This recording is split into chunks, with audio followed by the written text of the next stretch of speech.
Bonjour, je me présente, Dr. Yves Tremblay. Je vous souhaite la bienvenue à tous, chers amis, chers collègues, professionnels de la santé et autres. Bienvenue dans notre série de conférences CILMEF COVID en partenariat avec l'AIF. Pour ceux qui nous suivez, vous savez qu'on a eu une séquence très écoutée sur la COVID depuis le début mars et diverses questions médicales de santé et de recherche en santé. Et on a obtenu beaucoup de succès avec ça. Et là, maintenant, on va changer de sujet. Et on reste sur la COVID, mais on change d'approche. Et nous allons questionner certains aspects à la fois éducatifs et développementaux en Afrique, mais reliés au COVID. Pour ce faire, aujourd'hui, nous avons deux professeurs de renommée internationale reliés à l'Afrique. Un premier intervenant, le professeur Bonaventure M.V. Ondo, qui, écoutez, quand je lui ai demandé une brève biographie de quelques lignes, sa brève biographie, c'était 3 pages. Donc, vous voyez que c'est quelqu'un qui a un parcours extrêmement intéressant. Il est professeur à l'Université Omar Bongo. Il a été cofondateur de plusieurs laboratoires et centres de recherche, entre autres le Centre de recherche en géopolitique. Il a été professeur invité dans plusieurs universités, auteur de nombreux ouvrages, plus d'une dizaine, participé à beaucoup de textes. Il a été notamment directeur régional du bureau Afrique de l'AIF à Dakar entre 1994 et 2005. Il a été vice-recteur de l'AIF entre 2006 et 2012. C'est un expert reconnu en matière de gouvernance universitaire et de politique scientifique et naturellement, c'est un grand passionné par les politiques de recherche scientifique. Aujourd'hui, sa présentation va être « La COVID pourrait-elle contribuer à modifier le parcours de formation en Afrique » pour la première partie de ce webinaire. Notre deuxième invité aujourd'hui, je vais le présenter immédiatement, c'est notre bon ami, le professeur Magloire Ambrouet Bigman, qui tous deux sont nés au Gabon en passant. Le professeur Bonaventure est né à Oyem et le professeur Ambrouet est né à Libreville. Il a effectué 4 ans durant sa scolarité en France. C'est un spécialiste, c'est un professeur de littérature qui a un œil très alerte à travers le développement du Gabon, mais vu à travers la littérature. Depuis novembre 1981, il enseigne la littérature africaine à l'Université Omar Bongo, où il est maître assistant. Il est auteur de plusieurs livres et sa conférence aujourd'hui va porter sur la COVID-19, la COVID-19 peut-elle contribuer à accélérer ou non le développement de l'Afrique au regard des critères retenus de nos jours. Donc, sans plus tarder, je passe la parole au professeur Bonaventure M.V. Ondo et si vous me permettez, je vais immédiatement partager mon écran. Je partage mon écran et je laisse la parole au professeur Bongo, M.V. Ondo. Merci beaucoup Yves pour ce mot de départ. Je voudrais dire au fond qu'il y a... Oula, excusez-moi, il y a un téléphone qui sonne et je vais le couper. Je vais le couper. Voilà. Excusez-moi, le téléphone a sonné au moment où je prenais la parole. Au fond, il y a 3 questions. Pourquoi, comment et en quel sens repenser la formation dans les pays africains à la suite du Covid?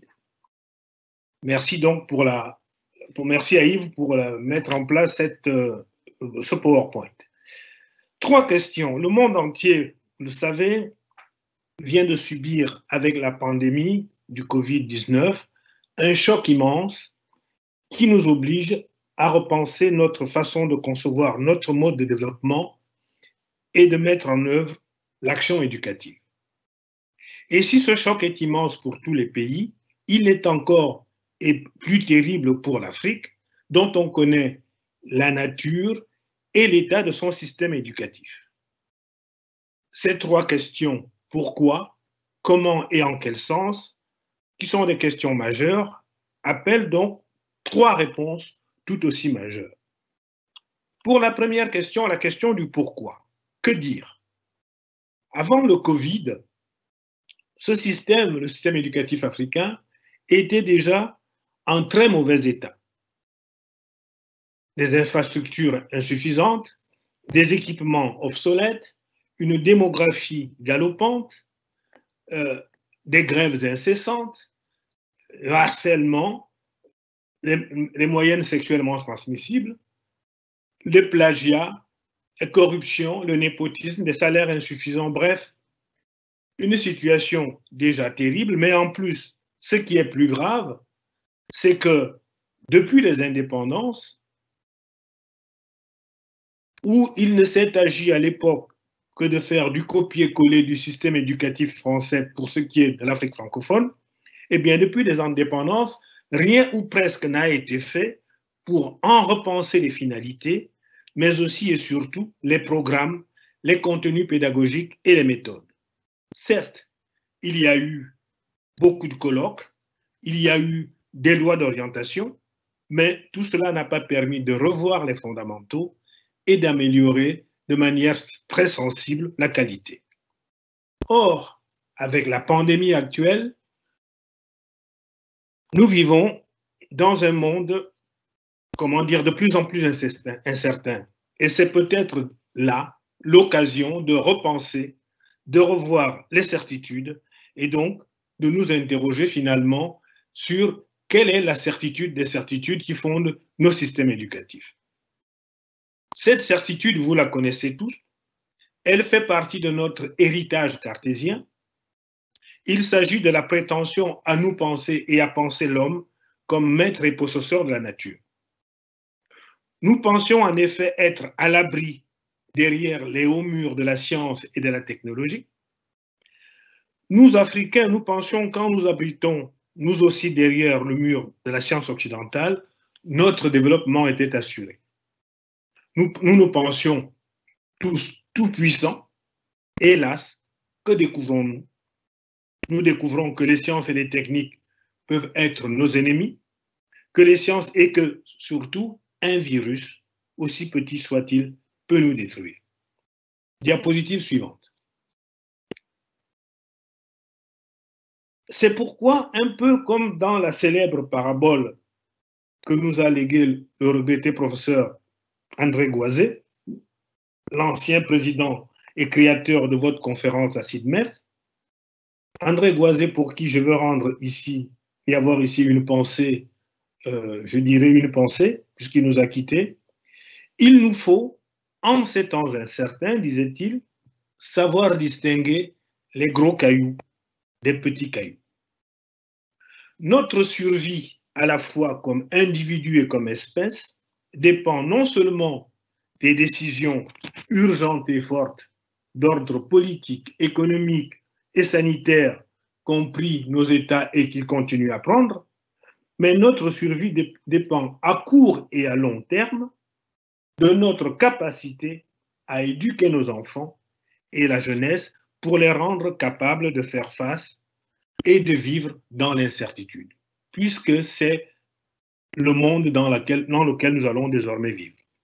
On le voit, la question que nous nous posions au début de notre intervention, pourquoi repenser l'éducation et la formation en Afrique après le choc du Covid? Cette question est, pourquoi?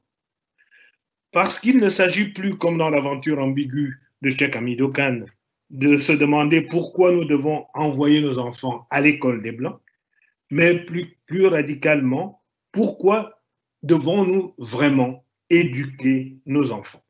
Pourquoi l'école est-elle indispensable? La réponse à cette question, vous la connaissez tous.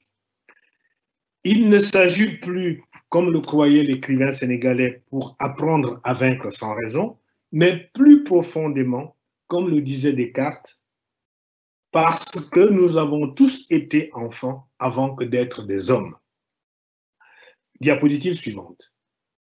L'éducation a en effet deux grandes finalités qui sont complémentaires. D'une part, protéger et sauvegarder les individus durant cette période de faiblesse qu'est l'enfance, mais d'autre part, les préparer à leur vue d'adulte pour qu'ils soient capables de s'insérer harmonieusement dans une société. Autrement dit, sauvegarder les potentiels plutôt pour sauvegarder l'avenir. Diapositive suivante. Toute institution éducative, qu'il s'agisse d'éducation traditionnelle ou d'éducation moderne, de la maternelle à l'université, a ainsi deux grandes missions. La première mission, c'est de transmettre le trésor de connaissances et de valeurs progressivement construites par les générations précédentes. La seconde, c'est d'armer ceux qu'on forme pour qu'ils soient capables d'affronter les problèmes de demain. Voilà pourquoi nous devons, ce que je pouvais dire pour répondre à la question du pourquoi. Comment faire maintenant? C'est le second moment de mon intervention. Comment à la fois transmettre le savoir et en même temps armer nos enfants pour le monde qui vient? Cette question, on peut la diviser en deux sous-questions. La première, c'est que devons-nous leur transmettre absolument pour qu'ils puissent continuer à vivre en temps de crise, c'est-à-dire quelles valeurs, quel savoir, quelle culture? La seconde sous-question, c'est comment transmettre ce savoir? À la question, que devons-nous leur transmettre? Eh bien, je dirais, nous devons leur transmettre ce qui est absolument essentiel, c'est-à-dire ce qu'ils doivent nécessairement savoir pour affronter les défis de demain, défis qui, pour moi, les deux plus importants sont le défi climatique, du réchauffement climatique, et le défi de la survie de la démocratie. Le temps ne doit donc plus être à l'inflation des programmes, mais à leur centration, quitte à bouleverser le champ des disciplines d'enseignement et donc à faire de l'interdisciplinarité. Il me semble qu'il faut être prêt à aller jusque-là. Cela veut dire, pour moi, essentiellement trois choses. Si j'avais quelque chose à léguer, je dirais, il faut faire en sorte que nos enfants aiment leur pays. Il faut qu'ils puissent vivre ensemble avec d'autres dans le monde. Et enfin, il faut qu'ils aient un métier. La réponse à la deuxième sous-question, comment transmettre, me paraît simple. Il ne faut plus opposer l'école classique et le numérique, mais faire en sorte que ces deux modes d'enseignement renvoient à ce qui est pour moi le plus important, à savoir l'apprenant. Cet apprenant doit de plus que jamais être actif et acteur de son éducation. L'école de l'après-Covid devra pouvoir articuler présentiel et distanciel, c'est-à-dire travail en classe et travail en dehors de la classe. Et l'enseignant dans cette démarche. L'enseignant dans cette démarche devra pouvoir assumer un triple rôle. Concevoir des contenus intelligents, c'est-à-dire préparer des cours selon le mode de l'interactivité, alimenter les élèves en exercices adaptés et stimulants, et enfin, accompagner les apprenants de manière empathique et vigilante. Car le plus important ici, c'est le travail personnel accompli par l'apprenant. Diapositive 7, suivante.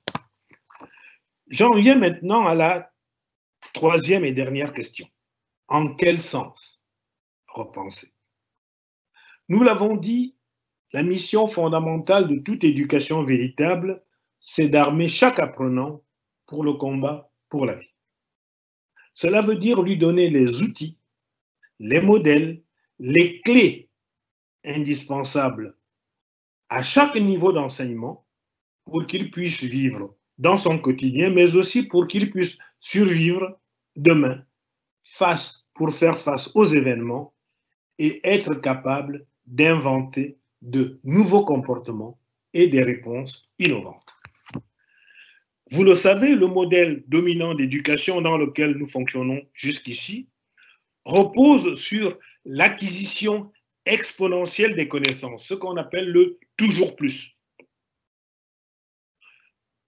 sans nous faire prendre conscience de nos limites. Fort de ce modèle, nous nous sommes tous crus tout-puissants et invulnérables, au-dessus de tous les autres êtres vivants. Nous, Africains instruits, nous nous sommes crus au-dessus de nos compatriotes qui n'avaient pas le même niveau de connaissance que nous. En fait, dans ce mode de connaissance, on ne nous a pas appris la première des sagesses qu'est l'humilité. Que cesse donc la guerre des égaux et que vienne enfin le temps des savants modestes. La pandémie actuelle soulève enfin la question du bien et du mal. Autrement dit, la question de la valeur d'une vie. Qu'est-ce qui fait la valeur de la vie humaine? Peut-on vivre et faire de la science sans se soucier de ce qui est bien pour l'homme? Voilà des questions que nous devons plus que jamais intégrer dans le bagage de nos apprenants.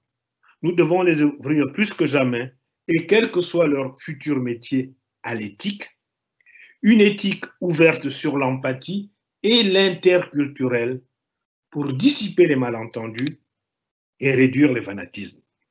Notre plus grand défi, c'est de viser tout à la fois la plus grande expertise et la plus grande humilité.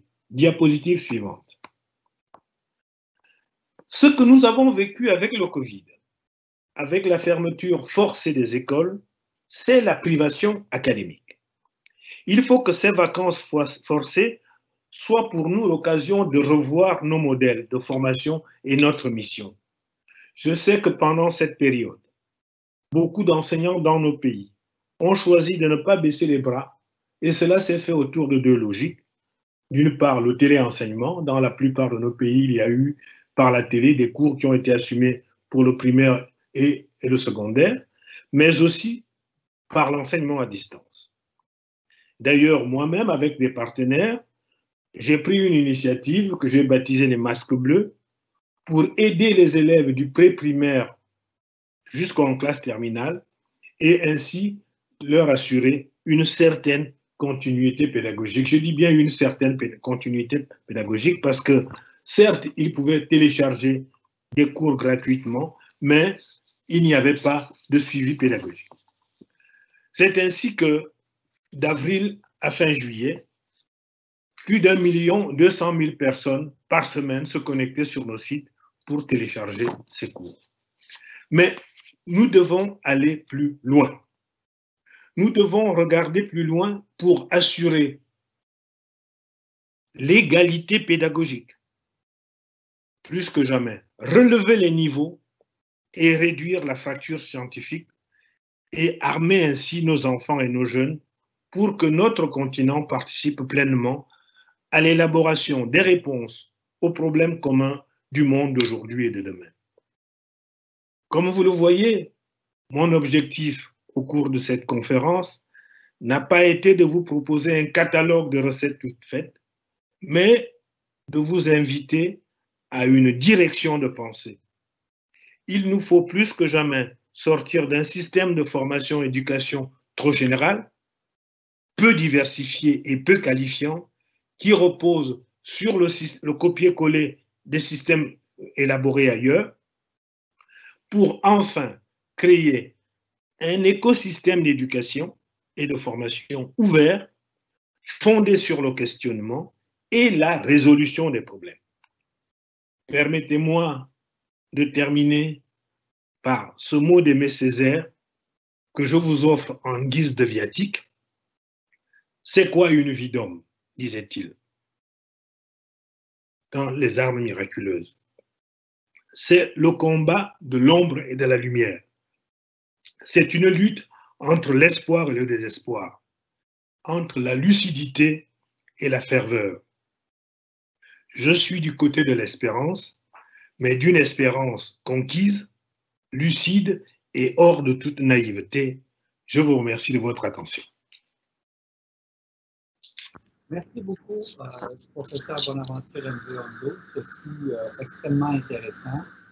Si vous permettez, nous allons immédiatement passer la parole au professeur Magloire Ambrois-Bigman et à la fin de l'exposé, nous, ceux qui veulent poser des questions, vous êtes invités à le faire sur le chat. Donc, si vous allez dans le bas de votre écran, vous allez voir un bandeau avec des icônes et un de ces icônes, c'est des petits bonhommes et c'est affiché, excusez-moi, c'est une boîte de dialogue et avec cette boîte de dialogue-là, vous allez être capable de poser des questions et les deux modérateurs, Étienne Ménarier et moi-même, nous les colligeons et nous les transmettrons aux intervenants. Donc, nous passons à la deuxième conférence, celle du professeur Magloire Ambrois-Bigman, et le titre de son intervention, « La COVID-19 peut-elle contribuer à accélérer ou non le développement de l'Afrique au regard des critères retenus de nos jours? » Donc, professeur Ambrois, la parole est à vous.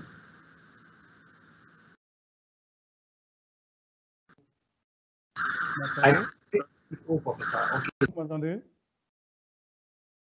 Vous m'entendez? Bon, écoutez, je voulais d'abord vous dire, j'ai totalement tout suivi en entier. J'ai suivi Bonaventure tout à l'heure, sauf que je ne pouvais pas vous interrompre, j'ai essayé d'appeler. C'est moi-même qui ai appelé. Ok, d'accord. En fait, j'étais obligé de déménager. Yves, tu connais la maison de mon bureau avec les problèmes qu'il y a, Internet ne passait pas. J'ai déménagé, je suis revenu ici, c'est pour ça que je suis... Et je suis content de vous avoir, de vous voir et bonjour. Alors, la COVID-19 peut-elle contribuer à accélérer ou non le développement de l'Afrique au regard des critères retenus de nos jours? Alors, dans un premier temps, je vais commencer par présenter quelques données relatives qui se rapportent à l'Afrique, à une Afrique une. De fait, je vais rappeler les chiffres, quelques chiffres et projections généralement retenues à cette période-là, enfin 2019-2020, et qui renvoient au continent. Tout d'abord,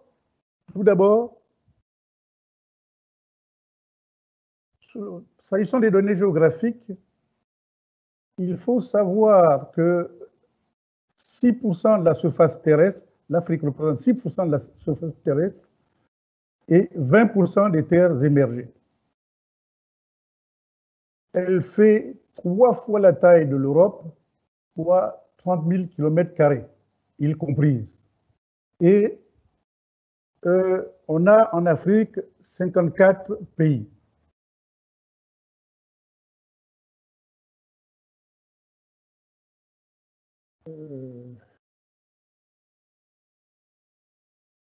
S'agissant des données sur la population, là encore, il serait préférable de les avoir en tête avant que j'aille au cœur de mon sujet. Donc, présentement, l'Afrique a en pourcentage 16% de la population mondiale, ce qui représente à peu près 1,2 milliard d'habitants. Et selon l'ONU, toujours, en 2100, les Africains devraient être 4 milliards. 4 milliards, c'est en fait la population de la Chine et de l'Inde réunies dépassée. Donc l'Afrique aurait dépassé et supposé dépasser en l'an 2100 la population de la Chine et de l'Inde réunies. Ce qui ferait pas loin de 40% de la population mondiale qui demeurait en Afrique. En clair, un terrien sur 4 serait dans 80 ans africain. Il faut également faire remarquer que la population est la plus jeune du monde. En effet, 60% de celle-ci a moins de 30 ans. Avec 19,7 ans, moins de 20 ans, disons, de moyenne d'âge. En comparaison avec la moyenne mondiale, il faut rappeler, le chiffre de la moyenne mondiale, c'est 30 ans. 30,4 ans. Il faut savoir également que le taux d'alphabétisation est de 64%, avec de grandes variations toutefois. La Libye, par exemple, la population y est alphabétisée quasiment à 100%, 94 et quelques pourcents. Par contre, un pays comme le Soudan du Sud est à lui 27% de sa population qui est alphabétisée. Et un élément qu'il est bon d'avoir également en tête, 11% de la population est infectée par le VIH-Sida, même si on en parle beaucoup moins depuis quelques mois et on sait très bien pourquoi. Une donnée qu'on n'a pas l'habitude de prendre en compte lorsqu'il est question de parler de l'Afrique, et c'est regrettable d'ailleurs, puisqu'elle est capitale dans les rapports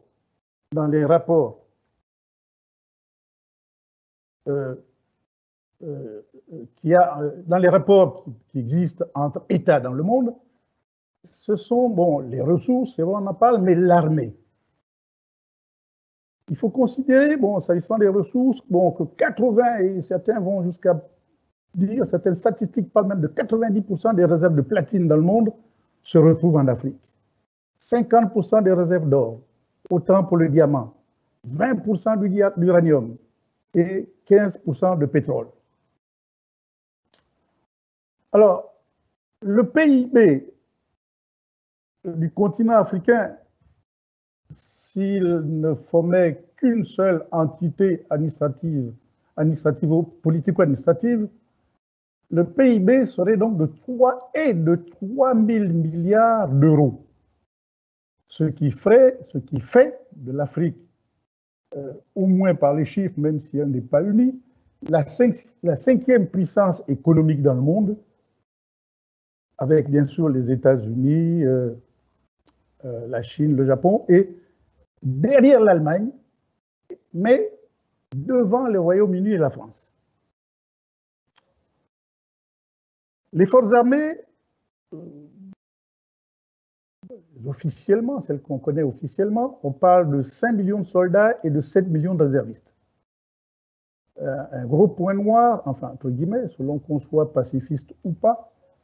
Donc, il n'y a pas d'armes atomiques connues, sauf si il n'y a pas de bombe atomique pour un pays africain, sauf s'il y avait des États qui avaient pu construire la leur sans que la chose ne soit su.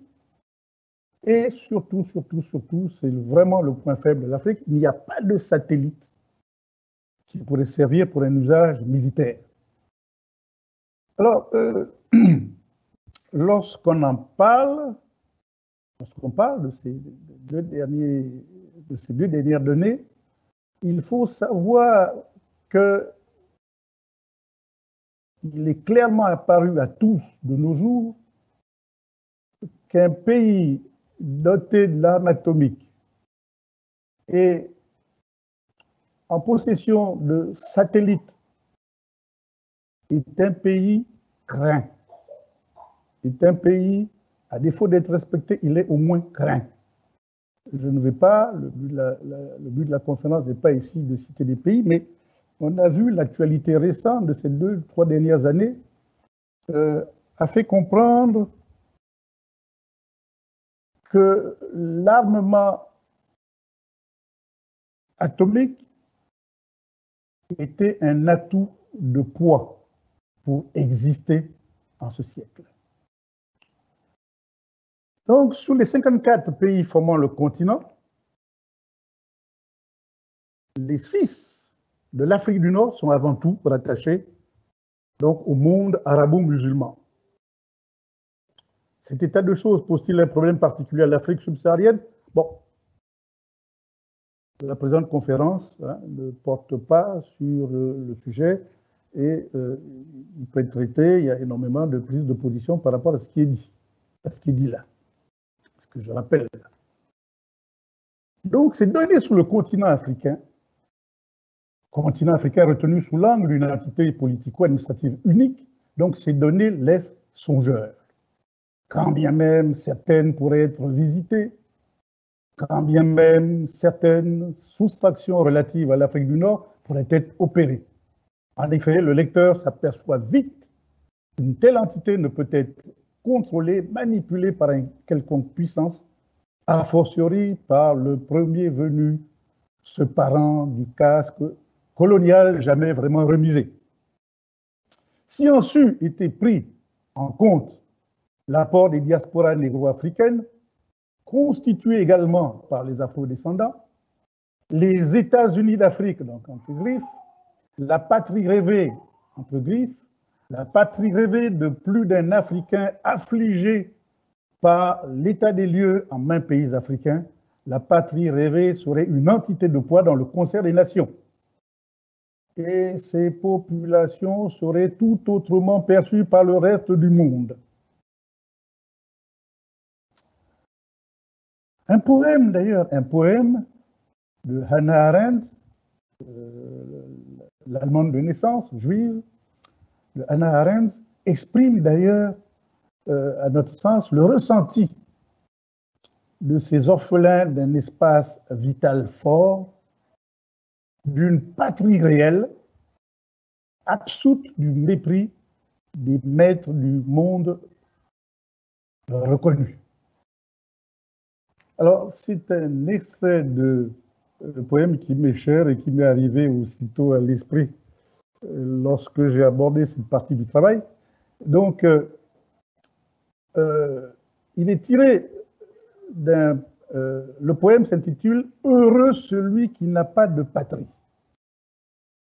Il a été publié en 1955, donc, et dans un recueil. Mais le titre du poème, c'est « Heureux celui qui n'a pas de patrie ». Donc, Hannah Arendt. Je prends quelques vers. « La tristesse, c'est comme une lumière dans le cœur allumé. L'obscurité est comme une lueur qui sonde notre nuit. Heureux celui qui n'a pas de patrie, il la voit encore dans ses rêves. »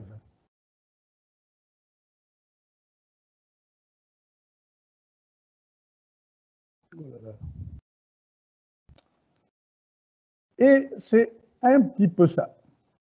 Pour plus d'un Africain, le développement de l'Afrique et son corollaire, ici confondu avec l'amélioration des conditions de vie de ses populations, sont un dessein et un objectif constant. Le développement de l'Afrique et l'amélioration des conditions de vie de ses populations. Et la Covid-19 et les bouleversements qui l'accompagnent peuvent laisser à penser que l'Afrique peut tirer parti de cette pandémie. Le libellé de la présente conférence ne dit pas autre chose. La Covid-19 peut-elle, je le rappelle, contribuer à accélérer ou non le développement de l'Afrique au regard des critères retenus de nos jours? Par critères retenus de nos jours, entendons, par critères retenus de nos jours, nous entendons les données relevées en présentant le continent tel qu'il apparaît en 2019. La puissance militaire, économique, la puissance militaire, économique, voilà, vous me voyez un peu mieux là, je pense. Donc la puissance militaire, économique, en corrélation avec une influence indéniable sur les plans culturels, voire civilisationnels. Donc voilà les critères qui importent de nos jours pour exister.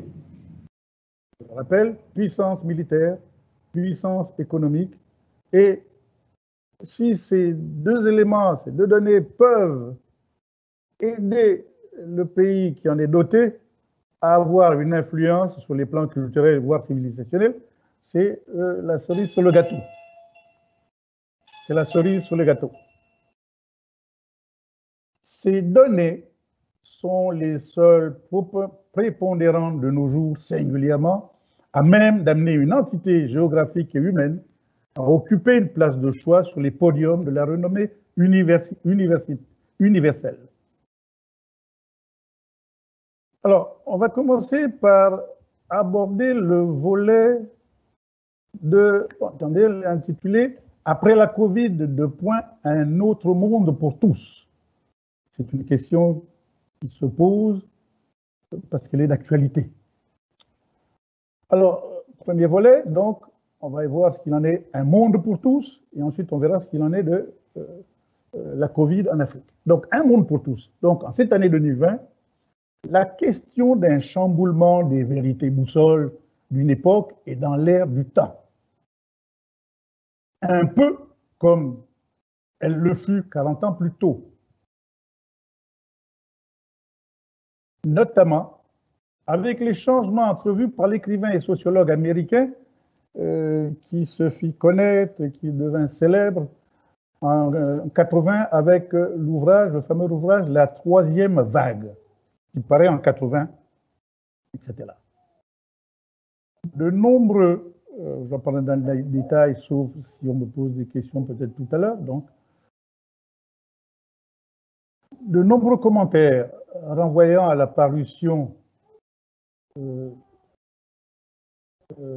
la troisième vague peuvent d'ailleurs être repris sans presque aucune retouche par les concepteurs ou ceux qui se présentent comme les concepteurs du monde post-Covid, donc le monde actuel. On a, je prends 2 ou 3 auteurs pour bien montrer que cette question d'un monde en plein changement ne date pas d'aujourd'hui. À la suite de Toffler, d'Alvin Toffler, l'américain, on peut retenir 2 autres noms. Par exemple, on a également l'américain Rifkin, Jeremy Rifkin. Il est auteur de plusieurs ouvrages, généralement bien accueillis, dont un qui, paradoxalement, s'intitule « Le rêve européen ». Donc, en Afrique, les Africains ne sont pas les seuls à avoir un rêve. On parle de rêve européen, un ouvrage qui paraît en 2004, mais c'est surtout dans la 3e révolution industrielle qui est sortie il y a un peu moins de 10 ans, donc en 2011, que, je cite, la fusion. Donc l'auteur montre que la fusion de la technologie d'Internet et des énergies renouvelées peut créer une puissante dynamique de 3e révolution industrielle. Il nous demande donc, l'auteur, d'imaginer un monde où des centaines de millions de personnes produisent leur propre énergie verte à domicile, au bureau, à l'usine, et la partagent sur Internet, sur un Internet de l'énergie, de la même manière que nous créons et partageons en ligne aujourd'hui de l'information. Et il faut dire, je préfère en rester à la 4e de couverture, l'ouvrage, il est à 2 pas là dans mon bureau. La vision de Rifkin, il faut le dire, influence déjà la communauté internationale.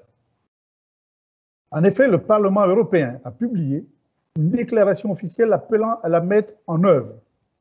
Et certains pays d'Asie, d'Afrique et d'Amérique latine préparent leurs propres initiatives pour opérer une transition rapide vers ce nouveau paradigme économique. Alors, cet ouvrage paraît environ il y a 10 ans. Et sur le plan international, tout le monde, quelle que soit la sphère géographique qu'on se trouve, comprend l'importance, perçoit l'importance de cet ouvrage et en tire parti pour certains. J'ai presque failli dire, même les pays africains qui souvent sont à la traîne par rapport à ce type d'ouverture.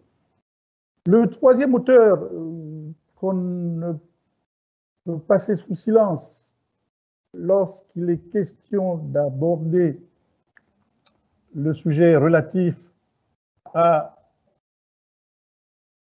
un après-monde après la Covid-19, et l'Israélien Yuval Noah Harari. Harari,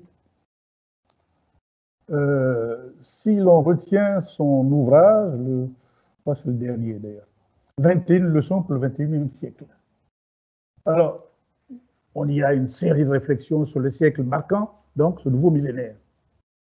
Et je ne vais pas rentrer dans les détails, ce n'est pas le sujet, mais s'il y avait des questions, je tenterai d'y répondre. Il faut retenir que cet ouvrage comporte 5 parties bien distinctes. Celle ayant trait celle intitulée Le défi technologique, une autre partie a pour titre donc Le défi politique, une troisième partie Désespoir et espoir, une quatrième partie Vérité et la cinquième Résilience. Là encore, on pourra peut-être rentrer dans le fond du sujet tout à l'heure. Alors, cette fois-ci, donc, s'agissant de la Covid et de ses conséquences, cette fois-ci, il est vrai, la marque du changement, alors que d'autres, je vous ai dit tout à l'heure, Toffler, Rifkin et Harari, je vous signale qu'Harari a consacré ce qui pourrait servir de postface à un de ses ouvrages d'ailleurs, un texte sur justement l'après-Covid, les conséquences de l'après-Covid. Les conséquences de la Covid, pardon. Donc cette fois-ci, s'agissant de la Covid-19, la marque du changement est imputable à une maladie, une catastrophe qui a pour nom Covid, et qui est directement ou non directement, selon les avis, imputable au rôle premier de l'homme. Cette fois, bien plus qu'auparavant, la communauté humaine, dans sa totalité, se sent concernée. En effet, et je cite Hubert Védrine, l'homme politique français Hubert Védrine, c'est la première fois dans l'histoire que l'humanité tout entière a peur de la même chose. Cette crise laissera donc des traces bonnes ou mauvaises. En d'autres termes, la pandémie de la Covid-19 est, à n'en pas douter, également le vecteur d'un accident de l'histoire comme l'humanité en a peu connu. L'accident de l'histoire par son amplitude. Le propre de l'accident de l'histoire, nous le savons, est qu'il bouleverse durablement, voire définitivement, les données jusqu'alors perçues comme des composantes essentielles des sociétés humaines sous maintes latitudes. L'ampleur de cet accident de l'histoire est d'ailleurs pressentie partout à travers le globe, au moins parce que les fondamentaux en matière de finances et d'économie sont ébranlés. Peut-on également parler, donc j'aborde un autre volet, peut-on donc parler d'une autre Afrique après la Covid-19, donc quand même de l'intitulé de notre conférence. Donc la question est posée car aux yeux de plus d'un observateur de l'évolution du monde contemporain, des craquements inquiétants se font entendre avec beaucoup plus d'intensité que par le passé récent. Il apparaît à ces observateurs que l'humanité n'est pas loin de vivre des ruptures irrémédiables, de connaître des accidents comme seule l'histoire sait en produire, nous le disions.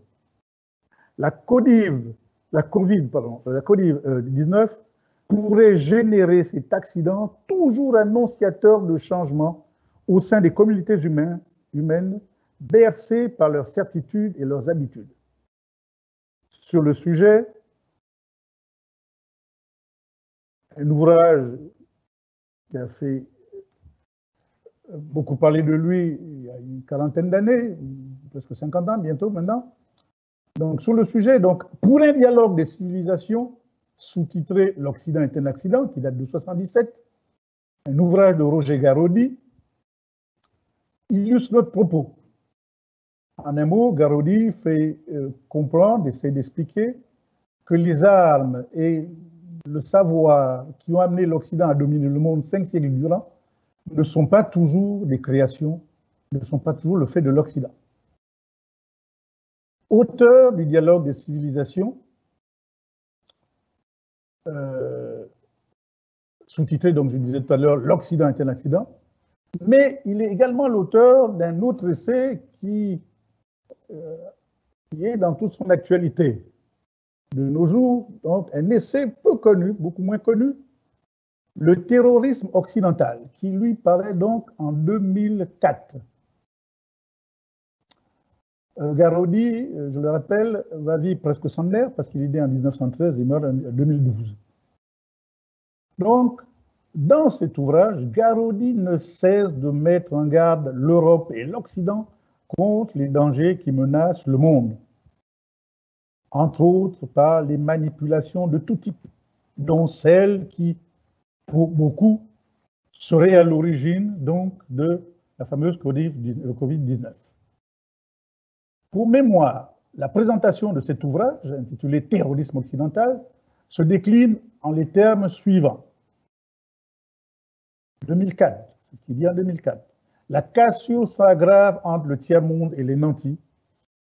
L'inégalité s'accroît dans le monde. Les vies n'ont plus de sens, d'avenir ou de but. On s'évade dans le suicide, la violence gratuite, etc., etc.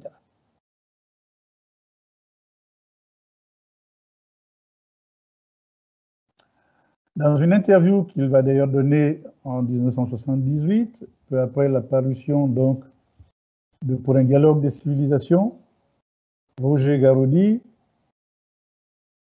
va revenir sur cette importance pour les Occidentaux, donc de se mettre au diapason, de tenter d'établir un dialogue fructueux pour tous. Donc depuis 4 siècles, cette culture domine. Aujourd'hui, nous sommes au bord du suicide planétaire. Le salut ne viendra que si l'Occident accepte enfin de dialoguer avec des civilisations qui ont pensé et vécu d'autres rapports entre l'homme et la nature, l'homme et la société, l'homme et le divin. C'est une question de survie. Or, il apparaît que l'après-Covid, pour ceux qui y travaillent, j'ai cité tout à l'heure le politicien, l'homme politique, l'ancien ministre Védrine, ce type d'ingrédient est retenu, rendement largement retenu. Et en matière de respect de la nature, comme le préconise ici, comme le demande ici Garaudy, l'Afrique ne s'est jamais réellement coupée de l'homme et de son environnement, au point que certains ont trouvé à dire et à expliquer le retard de l'Afrique, technologique et autres, justement par cet attachement à la nature.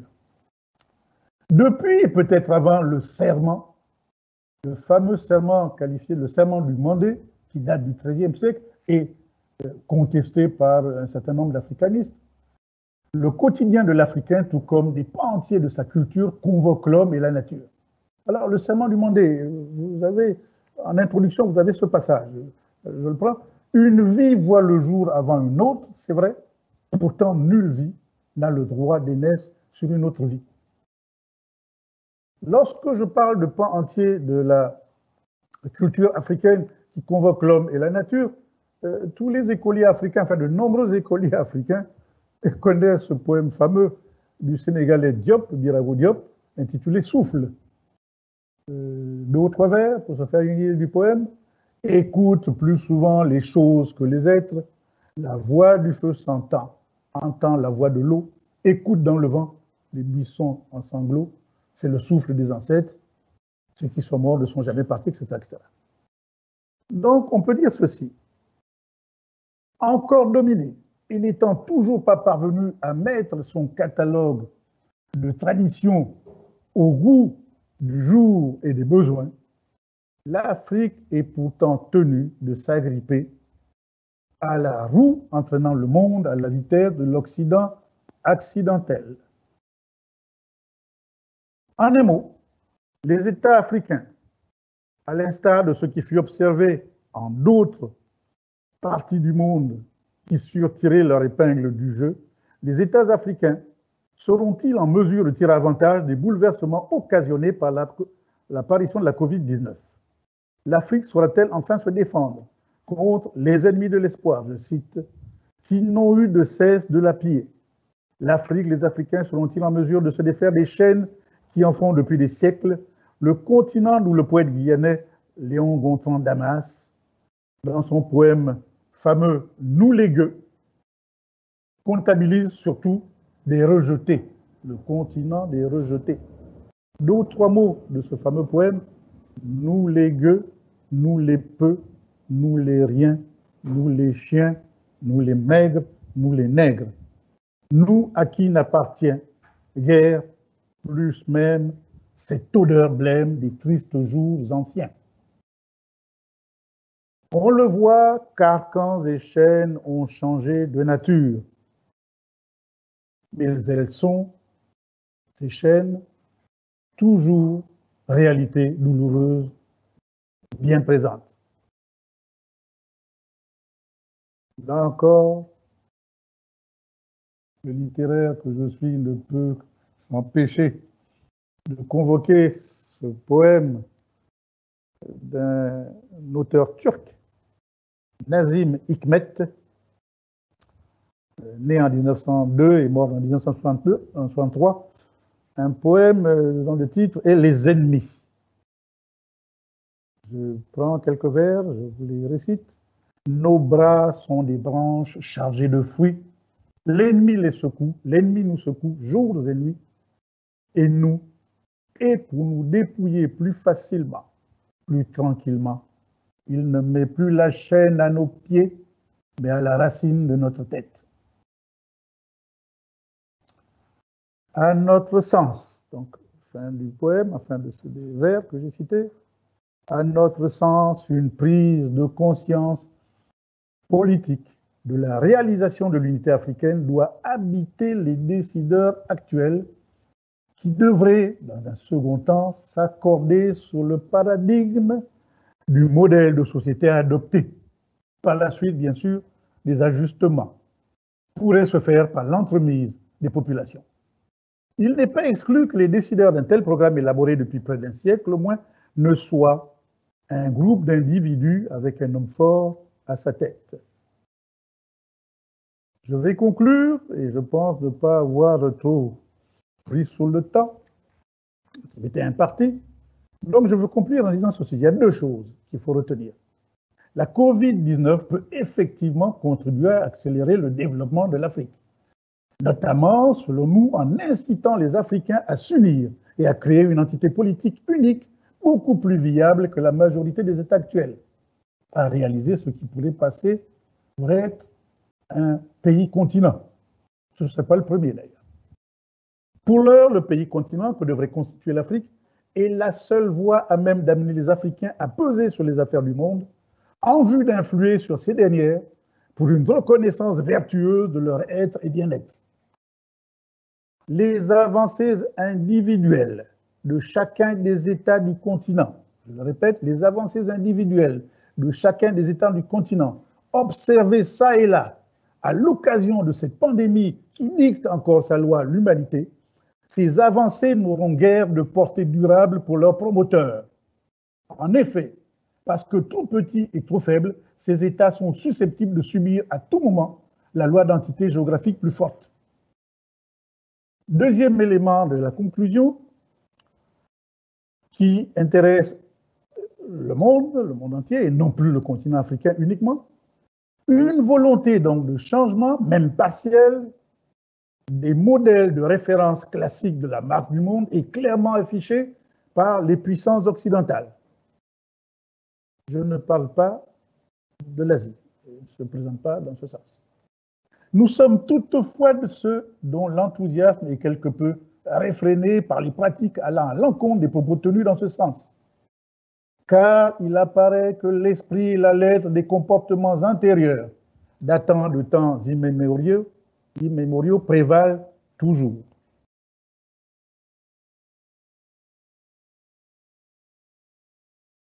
Quelques exemples parmi d'autres pour illustrer ce que je dis, et je termine par là. En effet, depuis l'annonce de la fabrication, de la création d'un vaccin contre le coronavirus, les pays les plus nantis s'assurent d'avoir pour eux le maximum de vaccins en effectuant des commandes massives. Une démarche excluant de facto des millions d'autres individus des pays moins nantis et des pays pauvres.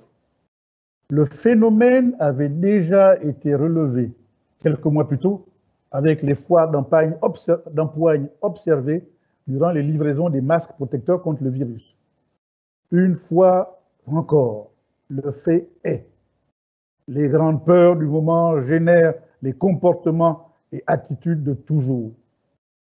Dans un monde où le mot du Sénégalais Sembène Ousmane, dans le mandat est peu prisé. Dans un monde où le mot de Sembène Ousmane est peu prisé, et ce mot est l'homme est l'aîné de l'argent. Il ne l'est pas encore pour la plupart des puissants de ce monde. Je vous remercie. Merci beaucoup. Est-ce que vous m'entendez? Oui. Donc, merci beaucoup au professeur Magloire Ambroise-Bigman pour cette excellente conférence. Le temps file énormément. On a peut-être le temps pour quelques questions. De toute façon, je vous rappelle que la conférence va être disponible sur le site de l'AUF et donc, ça ne pose pas de problème. Il y a un commentaire qui est apparu et qui est celui-ci et qui, je pense, s'adresse au professeur M.V. Hondo. Vous avez dit « Bouleverser les disciplines appelle à l'interdisciplinarité ». Est-ce que vous êtes capable de le développer en quelques secondes, s'il vous plaît?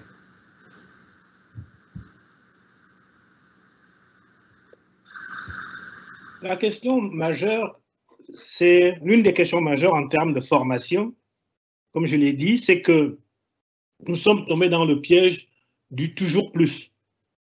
Il faut apprendre ceci, on le voit dans les programmes, dans nos systèmes scolaires. Non seulement les enfants y vont, je dirais, du matin jusqu'au soir, mais en plus les disciplines s'enchevêtrent, à tel point que de temps en temps, certaines disciplines passent à l'eau. Alors, je donne un titre d'exemple. Par exemple, au lieu de penser les problèmes de formation sur la base des disciplines, par exemple, sciences de la vie et de la terre, sciences sociales et économiques, etc., on pourrait, au fond, et à l'intérieur de ces grands ensembles de sciences, les disciplines, la botanique ici, la biologie, etc.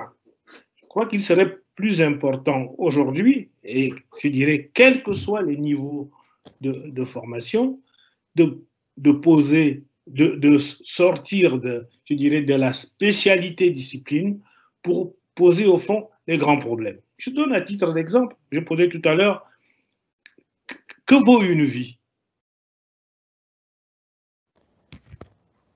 En philosophie, cette question renvoie bien sûr à la fin de la vie, à savoir la mort. Aujourd'hui, où sont les cours dans la formation de nos enfants où nous réfléchissons à ce problème? Jamais. Peut-être dans certaines classes de terminale, avons-nous un petit chapitre sur la mort. Mais point très. Or, c'est le problème, l'un des problèmes majeurs. Peut-être à ce moment-là, si on pose les questions sur les grandes thématiques, à ce moment-là, les outils scientifiques que sont les disciplines doivent nous aider à essayer d'apporter des réponses à l'apprenant et à l'enfant. Je crois qu'il faut, on a construit les programmes à partir des disciplines scientifiques et non pas à partir des grandes interrogations. Et je crois que c'est peut-être ça qui pose problème. Et aujourd'hui, ça veut dire clairement que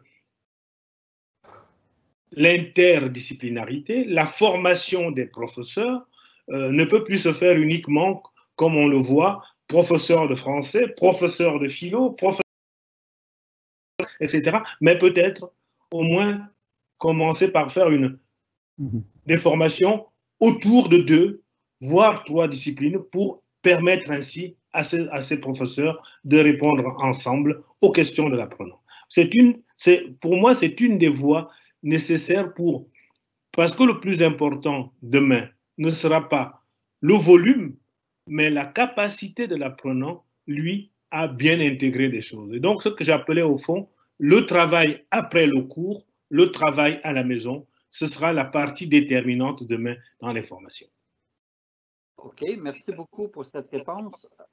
Si vous permettez, j'ai peut-être un autre commentaire. Je vais encore m'adresser au professeur Bonaventure M.V. Hondo, puis après ça, j'aurai quelque chose pour le professeur Ambrouet Bigman aussi, si vous permettez.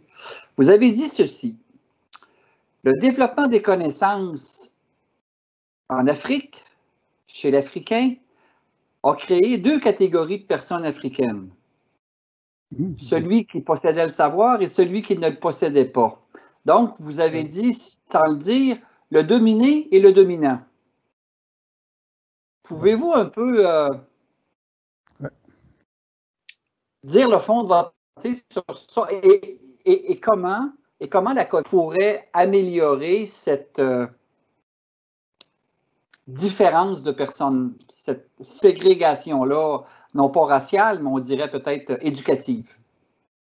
Alors, c'est une question intéressante. C'est vrai que nos systèmes éducatifs, de par leur origine, de par la manière de procéder, ont déclassé, je dirais, ceux qui initialement possédaient le savoir en Afrique et qui étaient essentiellement les vieux. Et ceux-là, à aucun moment ne sont amenés ni invités à participer à la formation, que ce soit dans les classes primaires, etc. Or, l'ensemble de leur savoir, du savoir qu'ils détiennent, eh bien, cet ensemble de savoir, comment dire, il s'en va. Il n'est pas transmis. C'est pour ça qu'il est important, et ça fait partie de ce que je souhaitais dire, il est important que dans le nouveau mode sur lequel j'aimerais qu'on règle la question de l'éducation en Afrique, que ça ne soit pas une éducation qui oppose l'éducation traditionnelle à l'éducation moderne, mais ou l'éducation moderne au numérique, mais que dans cet ensemble, je dirais, tout le monde intervienne. Quand j'entends tout le monde, bien sûr, le professionnel, celui qui assure un métier, doit pouvoir intervenir dans une classe pour expliquer aux enfants, etc., etc. Mais aussi, je dirais, l'autre, celui qui est une sorte de part d'ombre, qui est toujours oublié, qui est, je dirais, le sachant traditionnel, comme pour reprendre une expression de Amadou Ampateba, celui qui, certes, ne sait pas écrire, mais a des connaissances. Si vous voulez, rapidement, sur cette question, une petite histoire. Aux années 80, mon pays, le Gabon, a décidé de construire une usine de pâte à papier. Eh bien, on a payé une usine de pâte à papier, on a payé des ingénieurs internationaux et gabonais, on les a installés dans une ville à 100 km de Libreville, mais la question primordiale n'ayant pas été réglée, à savoir à partir de quel arbre de la forêt on allait faire cette pâte à papier. Parce qu'on avait pensé le faire à partir du parasolier, ce bel arbre de la forêt, mais personne n'en connaissait le mode de reproduction. On a fait venir des ingénieurs, on a fait venir des savants du Nord, personne ne trouvait la réponse. Alors, quand à la fin, je dirais, l'usine était quasiment en train de se planter, quelqu'un pense enfin à se dire, mais il y a une université dans ce pays, il y a des chercheurs dans ce pays, pourquoi ne pas leur poser la question? Eh bien, on est allé leur poser la question. Et à ce moment, moi, j'avais des séances de travail, notamment avec les collègues de l'Institut de recherche agronomique et forestière à l'IRAF. Et quand cette demande est arrivée, eh bien, à l'IRAF, où il y avait des ingénieurs et des docteurs gabonais dans ces domaines-là, eux-mêmes ne savaient pas. Mais ils avaient avec eux un vieil homme du village qui était, au fond, il était jardinier de l'IRAF pour avoir un petit salaire, mais c'était au fond leur maître à tous. C'est-à-dire que quelqu'un qui avait fait des études, je dirais, sur la forêt tropicale à Montpellier ou à l'université Laval, eh bien, quand il arrivait de sa, quel que soit son diplôme, passait dans les mains de celui-là. Et quand tous ces chercheurs vont voir leur maître et leur disent, écoutez, nous, on ne connaît pas comment se reproduit cette plante, il leur dit, écoutez, je peux faire quelque chose, je vous invite à partir en forêt pendant 3 semaines et on va observer. Et ils sont partis en forêt. Quand ils sont revenus 3 semaines plus tard, ils avaient trouvé la réponse, à savoir que le parasolier ne pousse pas par graines, par bouture ou par racine, mais que c'est le touraco, qui est un oiseau, qui, quand il se nourrit des fleurs du parasolier, et que c'est là où cet oiseau s'installe pour faire ses excréments que pousse le parasolier. Voilà le secret. Ça veut dire que si on avait posé les bonnes questions, à qui de droit, on aurait trouvé la réponse. Et jusqu'à ce jour, cette usine qui devait être construite n'a jamais été construite et elle est morte. Si vous voulez, investissement total, mais aucune réponse. Ça veut dire qu'au fond, en fait, au lieu, ce monsieur, alors la petite histoire, c'est que ce monsieur arrive un jour où il doit prendre sa retraite, et comme sa retraite sera minime, tous ces ingénieurs qu'il avait formés décident d'intervenir auprès du gouvernement pour que ce monsieur ait un statut. Eh bien, tous ces chercheurs, moi avec, j'ai signé une lettre où on demandait à ce que, étant un peu notre maître, eh bien, qu'il soit reconnu. Il n'a jamais été reconnu. Il a eu sa petite retraite de petit jardinier de l'Institut de recherche. Voilà pour montrer au fond les problèmes que nous visons par rapport à notre environnement. Vous voyez? Étienne, est-ce que tu voudrais ajouter, parce que le temps file, il est 11h15, mon heure à moi, donc il nous resterait quelques minutes avant qu'on... Oui, merci d'abord pour ces deux exposés absolument passionnants. Et j'aurais d'abord une question à poser au professeur Bonaventure M.V. Ondeau. Dans son exposé et puis dans le commentaire qu'il vient de faire, il a parlé de contenus intelligents, d'accompagner les élèves, les étudiants, disons. Il a parlé tout récemment d'une éducation associant le traditionnel et le numérique, c'est-à-dire une éducation assez multidisciplinaire, très ouverte, voilà. Et puis, au début de son exposé, au début de votre exposé, vous avez parlé d'éthique, en disant que ça posait des problèmes d'éthique. Et je dois dire qu'avec Yves et au niveau de la CINMEF, nous sommes très sensibles à cela, pour la raison suivante, c'est que depuis revenons à la pandémie Covid, nous sommes inondés d'informations. Nous sommes inondés de publications scientifiques. Les gens ne s'y retrouvent pas. Trop d'informations tue l'information. Trop d'informations scientifiques, a fortiori si elle est de qualité plus ou moins égale, plus ou moins bonne, disons, on ne s'y retrouve plus du tout.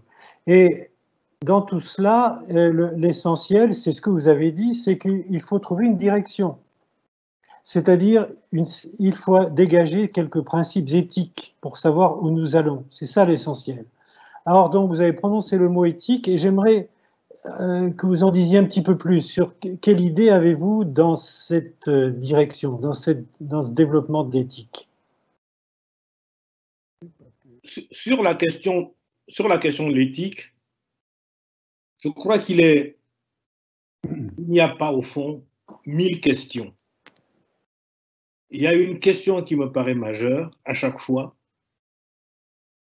elle fait appel pour moi à la première des qualités, qui est la qualité de l'humilité. quand je me retrouve devant la copie d'un étudiant, devant une thèse, devant un papier proposé par un collègue, j'ai toujours refusé de le juger par rapport à tout ce que je sais.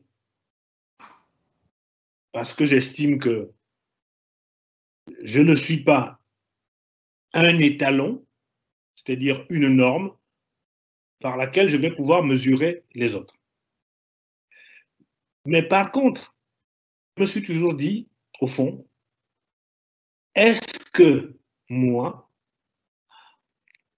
en ayant le même niveau de connaissance que lui, en ayant la même source d'information que lui, est-ce que moi, à la même époque, par rapport au diplôme qu'il prépare, par rapport, etc., est-ce que je pouvais faire un travail comme il vient de me l'envoyer? Je crois que c'est cette question-là qui me paraît aujourd'hui fondamentale. Devant la masse d'informations, devant les connaissances, et c'est peut-être ça qui doit être, au fond, le principe majeur sur lequel on peut fonctionner, je dirais, en homme de bonne volonté, en homme convaincu que nous pouvons avancer. Ce que je peut-être dire, puisque le débat s'anime et que moi, j'aimerais bien poser une question à mon ami et frère Magloire, dont j'ai le plaisir affectueusement de l'appeler mon petit frère, parce qu'il va dire une chose tout à l'heure pour dire que nous sommes nés dans un même pays. Mais si vous saviez que nous sommes nés à un jour d'écart, hein, c'est pour montrer, je dirais, la proximité et l'amitié avec lequel je tiens à son endroit. Et j'aimerais lui poser la question sur, au fond, ce grand projet dont nous savons tous qu'il est certes indispensable, mais dont nous voyons, je dirais, l'accouchement être renvoyé de plus en plus loin. Ce grand projet de l'unité africaine. Parce que tout serait réglé si cette unité arrivait, mais nous voyons bien que le temps passe et que plus le temps passe, plus ce projet n'advient pas. Et moi, j'ai tendance à penser que si nous attendons des grands responsables africains, des grands décideurs africains, si nous leur laissons le temps de le faire, eh bien, ça ne se fera pas. L'une des hontes que j'ai actuellement sur la situation du Covid, c'est de voir le président de l'Union africaine continuer à tendre la main. Comme si il n'y avait pas autre chose à faire. Vous voyez? Et tout cela, c'est plutôt moi ce qui m'inquiète, c'est-à-dire que tous ces acteurs-là ne vont pas dans le bon sens. Et comment explique-t-il ça? Comment dire, cette difficulté-là ne te paraît-elle pas incommensurable, indépassable pour atteindre le projet qui est le tien et qui est le mien d'une unité pour que l'Afrique devienne enfin une puissance, comme tu l'as si bien dit. Je réponds maintenant? On m'entend? Je réponds? Bon, écoute, Bona, tu te doutes bien que ton propos, là, ne me dérange en rien parce que je pense la même chose. Il faut se souvenir que lorsque je parle de ce fameux projet, je termine en disant ceci. À notre sens, je pense que la réaction de l'unité doit habiter les décideurs, etc. Il n'est pas exclu que les décideurs, entre griffes, d'un tel programme élaboré depuis près d'un siècle, etc., ne soient le fait d'un groupe d'individus avec un homme fort à sa tête. Si tu veux connaître le fond de ma pensée, ce ne sont pas les politiques qui feront parvenir à ce projet-là, qui parviennent à ce projet. Je ne fais juste que de dire une chose. Parties comme elles le sont, vu l'état du continent présentement, l'unité de l'Afrique ne se fera que par un homme fort. Quand je dis un homme fort, brutal. Une sorte d'Attila, entre guillemets, en moins bien, parce qu'il faisait des choses. Je dis, vous savez, je dis toujours aux étudiants depuis des années, lorsqu'on est au Gabon, il y a énormément d'étrangers qui arrivent. Bon. Et je dis toujours aux étudiants, écoutez, c'est une bonne chose. Un pays comme le Gabon, par rapport à des tas d'autres en Afrique, est préparé à vivre l'unité africaine. Et je leur dis pourquoi, je leur dis, mais pourquoi vous êtes aussi, il y a trop d'États. Je dis, écoutez, vaut mieux que les choses se fassent en temps de paix qu'en temps de guerre. C'est beaucoup moins violent. Voilà pourquoi je parle de décideurs. Ça, ce serait que les décideurs actuels, les politiques actuelles, ce serait tout simplement, je leur ajoute absolument rien de particulier, c'est juste pour faire comprendre ceci. Ils ne sont pas en état de faire ce qu'on leur demande, ce qu'ils savent que leur peuple veut. Cesser d'être méprisés, cesser, etc., par des actes que souvent eux-mêmes posent. Et il faut s'attendre. Moi, je reste persuadé, convaincu à tort, mais enfin, à regret, que l'Afrique ne se fera que dans la violence. D'ailleurs, quand on regarde l'histoire du monde, la plupart des grandes entités qui sont constituées, ça ne s'est jamais fait dans l'entente cordiale, etc., etc.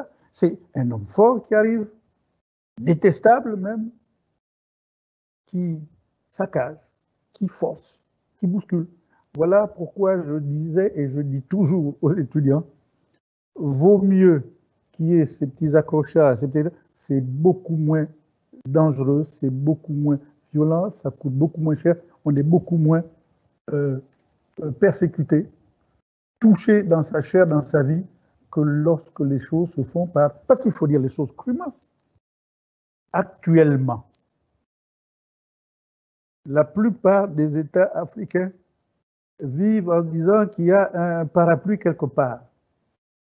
Mais le jour où les détenteurs de parapluies seront occupés chez eux avec la pluie et que les parapluies seront insuffisants même pour les protéger de cette pluie, vous serez seul et dans ce cas-là, les loups feront ce qu'ils ont à faire. J'ai toujours en mémoire ce mot de mon grand-père mon grand-père maternel. Un jour, je connais les fruits à pain, on sait ce que c'est les fruits à pain. Mais combien de Gabonais savent qu'on peut faire avec du fruit à pain, de la farine et du pain? Parce que entre les deux guerres, enfin avant la première guerre, quand elle commence, ici, le pain se faisait.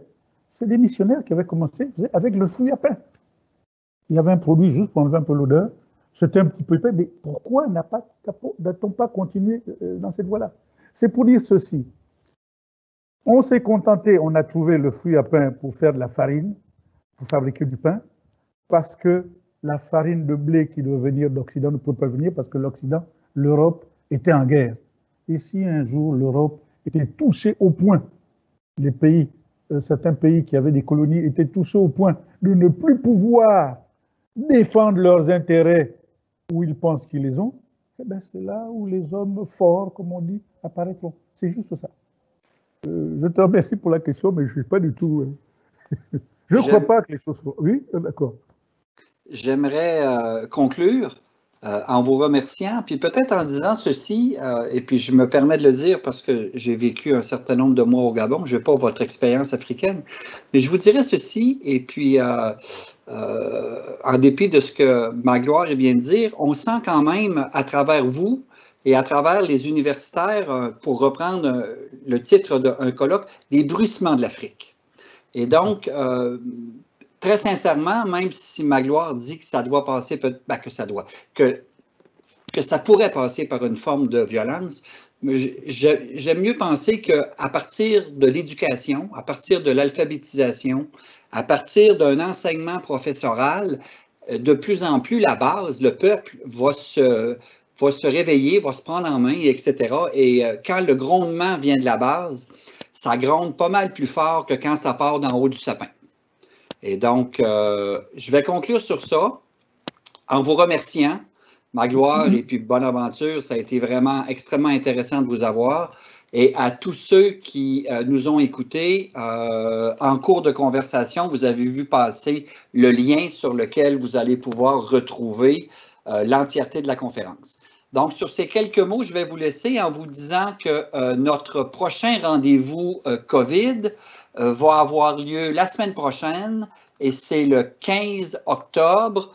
La conférence va venir du professeur Joyce Mama-Dogba, qui est professeur à l'Université Laval, que plusieurs connaissent beaucoup pour ses réflexions sur la personnalisation des soins.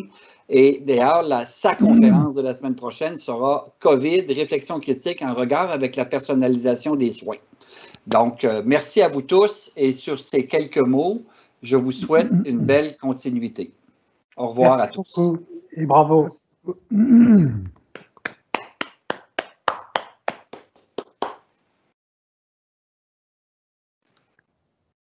Good.